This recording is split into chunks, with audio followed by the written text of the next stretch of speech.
Salam Planter Indonesia, Assalamualaikum warahmatullahi wabarakatuh. Menanggapi sebuah, bukan pertanyaan ya, ada sebuah yang mengatakan di channel The Brondol, di komentar di YouTube The Brondol, Pak Pendi, di sini banyak NPK 1616 tapi harganya di bawah 200.000. Bagaimana pendapat Pak Pendi?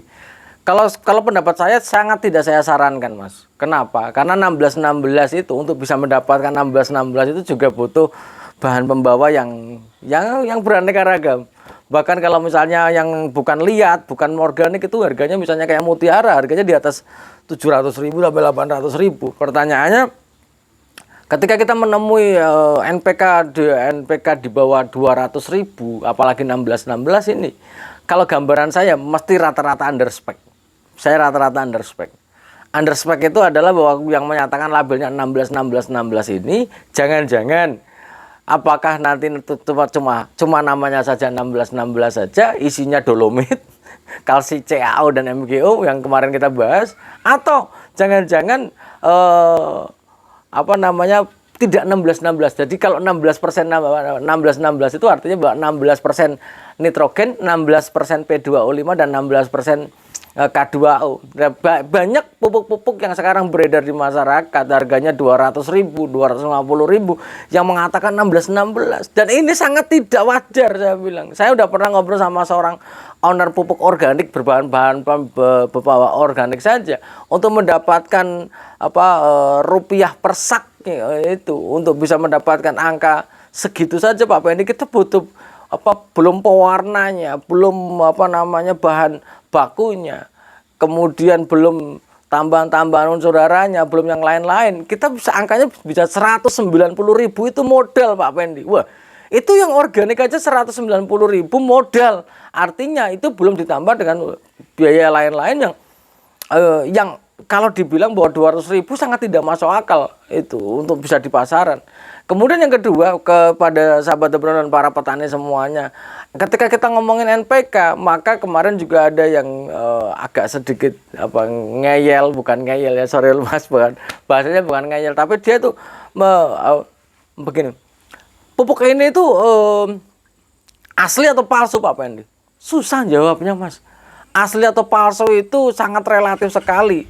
Ketika ngomong asli ya memang NPK, ya memang NPK, tapi tak jawab underspec. Underspec itu artinya bahwa ketika 1616 itu ternyata nitrogennya 5%, fosfornya 3%, kaliumnya 4%, itu namanya underspec. Yang sementara NPK 1616 ini harusnya adalah kadar nitrogennya 16%, P2O5 16%, dan K2-nya 16%. Tapi kalau angkanya seperti ini adalah underspec, maka belum tentu palsu. Mungkin ya palsu, bagian dari palsu ya underspec ini. Nah, di sisi lain ketika ada pupuk kemudian dilarutkan, NPK dilarutkan ke dalam sebuah wadah, kemudian kok isinya isinya kayak tanah liat, ya mungkin saja tanah liat. Lah pertanyaannya, tanah liat ini biasanya kalau memang kadar nitrogennya di bawah 10% atau misalnya 6%, itu lambat menangkap uap air di udara atau lambat basah. Apalagi palsu sudah memang underspec, kadang nitrogennya hanya 2% saja, mau diletakkan diginikan saja ya tidak akan banyak menangkap uap air di udara atau menjadi basah juga tidak. Jadi ketika ngomong Pak Pendi ini asli atau palsu, bingung saya. Karena yang bisa mengatakan asli atau palsu atau kandungan sesuai atau tidak adalah 100% hanya laboratorium. Kalau kita hanya mencoba melakukan pendekatan untuk bisa mengartikan bahwa pupuk ini mendekati kebenaran atau menjauhi kebenaran sebenarnya, kita tidak bisa. Kemudian kalau 200.000 ya jelas, kalau rekomendasi The Brondol lebih bagus tidak usah dibeli, karena jangan-jangan kalau berpikiran buruknya, jelas isinya jelas bukan NPK, Mas. Tetap bukan NPK. Ini harus saya jawab.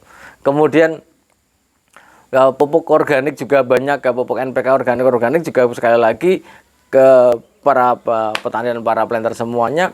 Kalau seandainya misalnya kita membeli pupuk, kemudian sudah kita ngambil sampelnya, kemudian dikocok, dan setelah dikocok isinya pasir, wassalamualaikum warahmatullahi wabarakatuh, maka tidak benar itu pupuknya.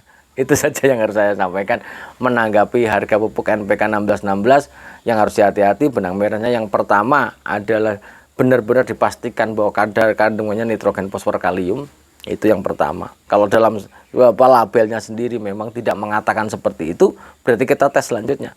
Tapi kalau bukan tabel, dalam kemasannya, walaupun NPK namanya Simalakama 16 yang harusnya kandungannya 16%, 16%, 16% ini, ternyata kalau ada tulisannya CaO dan MgO, jelas itu adalah merupakan pupuk-pupuk yang tidak pas ataupun mengecoh karena isinya sebenarnya setara dengan dolomit.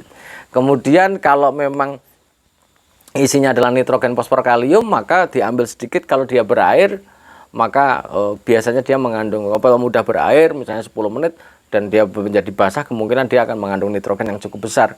Kemudian yang selanjutnya adalah dilarutkan. Ketika dilarutkan, ternyata isinya pasir, wah itu wassalamualaikum, maka nggak usah dibeli itu, karena pasir tidak pernah ada muatannya dan tidak pernah membawa unsur hara. Pasir diberikan di NPK itu satu-satunya yang diinginkan dari pembelinya adalah supaya berat, itu saja. Itu jelas, itu tidak ada yang lain, karena tidak ada fungsi pasir dalam NPK, itu tidak ada. Jadi kalau ada pasirnya, maka jangan pernah beli pupuk itu, karena jelas itu pupuknya pupuk palsu atau mungkin pupuk-pupuk underspec. Kemudian yang selanjutnya, yang terakhir adalah dilarutkan. Ketika dilarutkan misalnya isinya tanah liat, ya wajar, mungkin pupuknya mengandung berbahan pembawa liat, karena 12, 12, 17, 2, kemudian 13, 8, 20, 74, 0,6 plus 0,65 boron miliknya Mahkota, miliknya Pak Tani, semuanya juga berbahan pembawa liat. Lah pertanyaannya, liat yang 200.000 ini liatnya seperti apa? Jangan lihat tanah longsoran juga kita nggak tahu kan gitu. Jadi apa ya, penuh dengan teka-teki.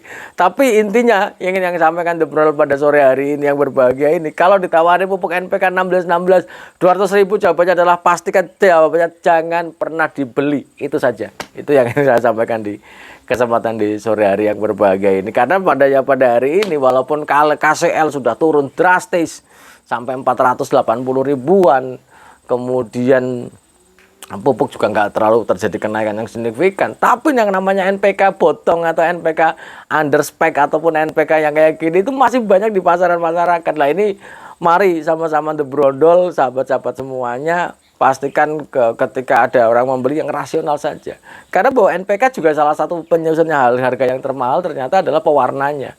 Pewarna pada NPK juga tidak main-main. Nah, kalau perkara NPK itu warnanya biru atau hijau atau apa, ya monggo saja. Sangat tergantung dari produknya. Mungkin itu saja dulu yang dapat saya sampaikan pada kesempatan di sore hari ini. Sudah mulai pahit ya.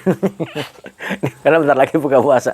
Terima kasih, salam sehat buat kita semuanya, dan semoga Allah memberikan kebahagiaan dan kesejahteraan tanpa syarat bagi kita semuanya. Terima kasih. Salam Planter Indonesia. Assalamualaikum warahmatullahi wabarakatuh.